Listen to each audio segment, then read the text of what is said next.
সেদিন টিনার বিরুদ্ধে ষড়যন্ত্র চলছে বলে আমি একটা ভিডিও করেছিলাম, কিছু কথা বলতে ভুলে গেছিলাম, শর্টসে বলে দিই শোনো। টিনা এখন কেন পুঁথি গাঁথছে জানো? সেই অনুপমা মিশ্র, যে টিনা যদি আবার বিজনেস করে তাহলে বিজনেস করলে তো ফোকলাকে দিয়ে মাল আনাতে হবে, ফোকলাই বিজনেসের সমস্ত কিছু তদারকি করবে, তাই জন্য এখন বিজনেস করতে পারছে না, এখন পুঁতির মালা গাঁথছে। মানে যেন তেন প্রকারেণ টিনাকে টেনে টুনে নিয়ে গিয়ে ফোকলার সাথে জুড়ে দেবার একটা প্রবল প্রচেষ্টা। এবং কিভাবে করা হচ্ছে না, এই মামি ময়ে ময়ের সঙ্গে টিনার যে ভুলটা সেটা তুলনা করা হচ্ছে। মামি ময়ে ময়ে অসভ্যতা করেছে, সন্তান তুল্য একটা সম্পর্কের সঙ্গে সহবাস করেছে, নোংরামো করেছে, যেখানে ওর কোনো অভাব ছিল না। ওর ওইরকম ভালো শ্বশুর বাড়ি, অত বড় বাড়ি, একতলাটা পুরো ছেড়ে দিয়েছিল। ওই রকম ভেড়া, মানে শান্তশিষ্ট লাজবিশিষ্ট ওই রকম ভেড়স্য ভেড়াইও একটা স্বামী, যে ওর কথায় উঠছে বসছে।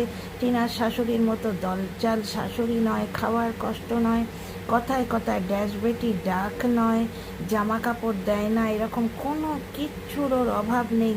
ও শুধুমাত্র দৈহিক চাহিদা কুরকুরানির জন্য, চুলকানির জন্য গিয়ে একটি কচি বাচ্চার মাথা চিবিয়ে খাচ্ছে। তো ছেলেটা বড় জোর এখন 25-26 বছর বয়স হবে, এবং বিয়ে হলেও সে সুখী হতে পারবে না, কারণ এইরকম একটা মধ্যবয়সী মহিলার সঙ্গে অলরেডি জুড়ে আছে, এবং এই জিনিসটা ওর বাবা মা জানে। ভাবতে পারছো? আর ওই অনুপমা মিশ্র আইডিটা টিনাকে নিয়ে ফোকলার সঙ্গে জুড়ে ভিডিও করার জন্যে বারবার কন্ট্রোভার্সি ক্রিয়েটারদের উদ্বুদ্ধ করছে যে কেন তোমরা টিনাকে নিয়ে ভিডিও করছো না। টিনা পুঁতির মালা গাচ্ছে, কারণ ওরা ব্যবসা করলে ফোকলাকে দিয়ে ব্যবসা করাতে হবে, মানে ফোকলাকে দিয়ে কাঁচামাল আনাতে হবে, যার জন্য টিনা এখন ব্যবসা করতে পারছে না, তাই পুঁতির মালা গাচ্ছে।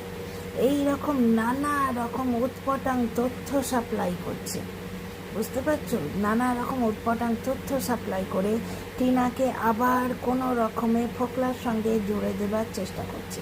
এবং টিনা দিল্লি যাচ্ছে না এই জন্যেই, নাকি ফোকলার আর টিনার প্যাচআপ হয়ে গেছে, টিনা ফোকলার সাথে সারা দিনটা এসিতে কাটিয়ে এসে দুপুরবেলা ব্লগ শুরু করে, এই ধরনের উৎপটাং কথাবার্তা বলে যাচ্ছে, বুঝতে পারছো? তো এইরকম অনেক তথ্য আমি সেদিন পেয়েছিলাম। এবার ভিডিও করতে গিয়ে সব কথা বলা হয় না, অনেক সময় ভুলে যাই, অনেক